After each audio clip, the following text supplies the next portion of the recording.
So I'm with Ray Harmer, Minister for Policy and Reform. This is about the census, which is about to happen. Yes. Little delay though, wasn't it, in the end? Yeah, absolutely, because of COVID, and because basically the same people were working on COVID that actually need to deliver the census, so that was the reason. Well, we'll come kicking and screaming into the 21st century, I understand, this time. Is that right?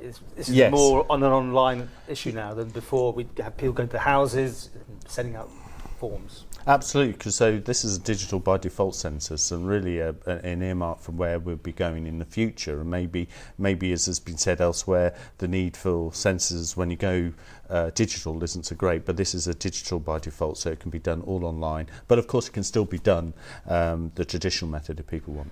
How do people know what's going to happen then? I mean, will you be sending out emails rather than letters, or there'll be letters to everyone and giving instructions exactly how it can be completed online.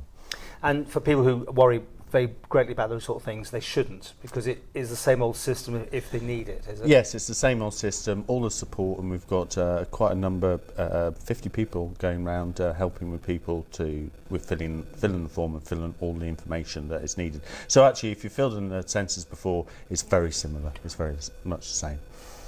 Great stock is put on this census by some people.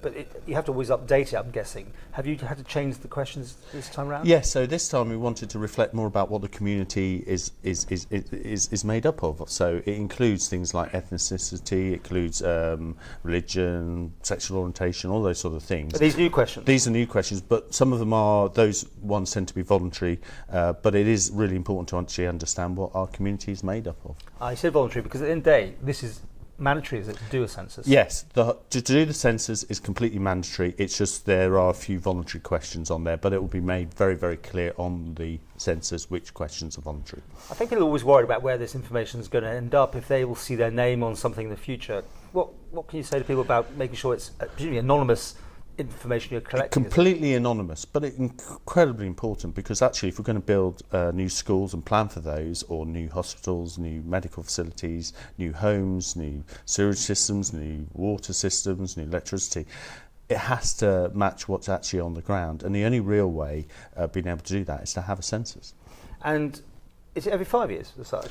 Yes. I mean, it's every 10 years, but an interim one is done every 5. So in effect, it's every 5. Yeah. It's every 5. There's the stock. I mean, you've been in government for 5 years. What stock is put on that information? It's absolutely important, really, really important. It's going to affect our planning. You know, for example, when we come into the single area plan in 2025, it's going to make a huge difference to know exactly how many houses we need. And if you know, for example, the number of people, young families and elderly families, what type of housing that's needed. So it's absolutely fundamental to sort of the infrastructure that we do. Without it, we're really just sort of guessing in the dark.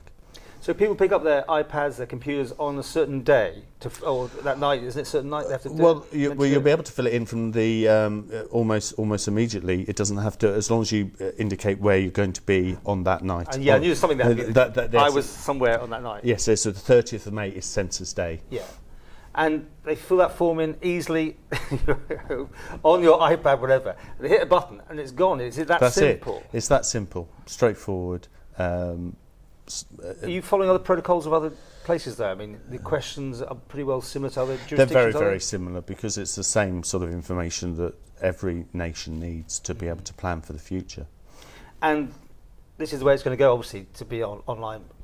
Do you see that the future could be having it once a year or whatever, because it's so much simpler? Yeah, absolutely. And actually, if we can get that sort of data better together, then what will happen is you may not even need a census, because the information will be there and updated on an ongoing basis. So I think the days of censuses are numbered, but at the moment we need to, obviously we don't have that information. There's a lot of guesswork out there, and this will give us a real good platform. And just to finish with these people again who aren't sure, someone will help them out, because yes, absolutely. There's a team of 50 people. People can be. There's phone numbers to ring. There's people that will come round and help you fill the form in if you want to fill it in traditionally through a paper form. And for those who don't do it, and there's always a few each time, what happens to them? Well, sadly, there is a fine, because it is compulsory to fill the census. It is important. The nation needs that information. What's and the fine this time round? £1,000. £1,000, and some have been done in the past, haven't they? I think. That's right. Absolutely. Okay, so there you go. Fill your form in. And the date again? It's 30th of May.